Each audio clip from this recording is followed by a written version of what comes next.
మనల్ని ఎంత హింసించి మన కష్టాన్ని దోచుకుంటున్నారు. ప్రతివాడిని వాడి పైవాడు దోచుకుంటాడు.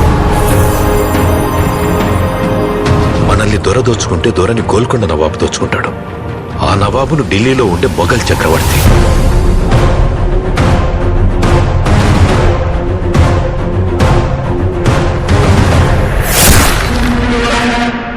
మన పైనున్న ఈ దొంగలందరినీ దోచుకోవడానికి ఆ భగవంతుడు ఖచ్చితంగా ఒకడిని పంపిస్తాడు.